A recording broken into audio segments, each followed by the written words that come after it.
one thing I want to touch on as well, because I do find myself getting inspired when I hear you speak now. Mm. When you talk about men and stuff, you say that men consume a lot of content online, and that's like, their source of, that's their god. Let's say that's Mhm. their god. The religion is not number one now. Content is number one. Mhm. So in a kind of different way of looking at it, content is god now. Content is religion. So back in the day, people go to Sunday service. Now people, they tune into Fresh and Fit on Sunday. Mm. Content is god. Okay. And so this is where people get sort of their information. But what I wanted to say also, when it comes to me not liking to be home, my content is real life. Mhm. My content. So people are consuming online content. Oh, they're watching people online. I watch people in real life.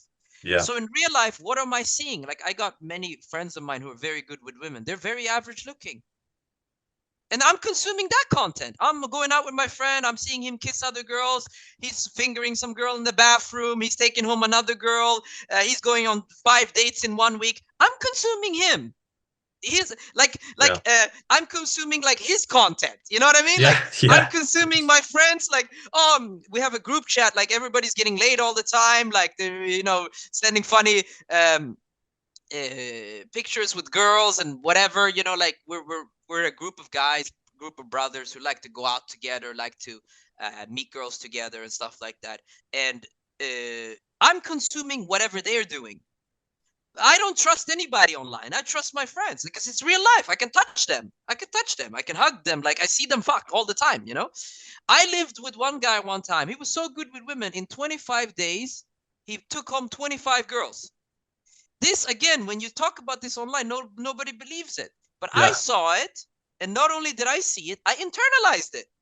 Mm. Why did I Mhm. internalize it? I was his roommate, and I was hearing, like, every night, every night, like, Undeniable. undeniable. I'm hearing every night. Like, I couldn't believe it myself. I'm seeing it live. I couldn't believe it myself. Like, like, Mm. like being around guys that are very good with women, and they're never handsome.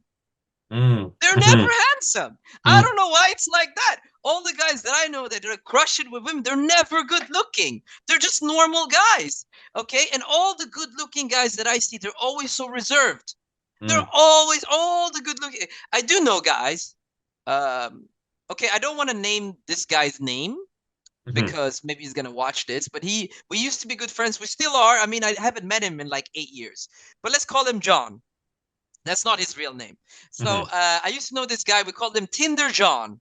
It's not, again, not his real name, but Tinder John. So he used to come out. I used to live in Stockholm back in the day, Sweden, and he used to come out to clubs with us. So we were this closed group of guys going out together, meeting girls and stuff like that. This must have been like 2015, Mm. and he used to come join us, and we called him Tinder John because when he came to, he was so handsome. He looked like Thor. So handsome, so handsome. He looked like Thor. He would come out to clubs with us, and Tinder John, he would just chill. He didn't talk to anybody. He would just stand there with his Red Bull. He didn't drink alcohol. So he'd stand there Mm. with his Red Bull and just chill. And just, we all run off and do different approaches and try to, finesse the situation with different girls. And, we were actively practicing, actively building our skills. Uh, but Tinder John, he was just chilling. He was just sipping his Red Bull. Sometimes some odd girl would approach him here and there, but he would just kind of be a little bit frozen in fear. And he was so handsome, bro. And he'd be a little bit frozen in fear and just drink his Red Bull and chill.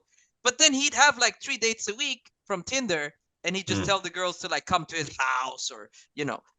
So he would fuck and he would Mm. get laid. He would have dates and stuff like that. But in real life, he was not effective.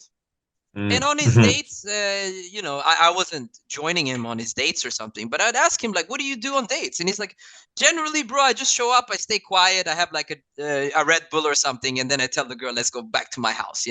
So he didn't have many social skills. Mm. He didn't have a presence at all. He was just kind of a background character, but he was handsome.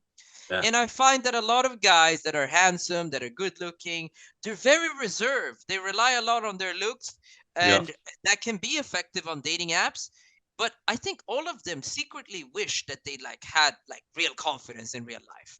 I could like see that little thing in his eye where he kind of like wished like, damn, I also want to approach some girls, you know? Like you could see that like, yeah. So yeah, that's what I want to say.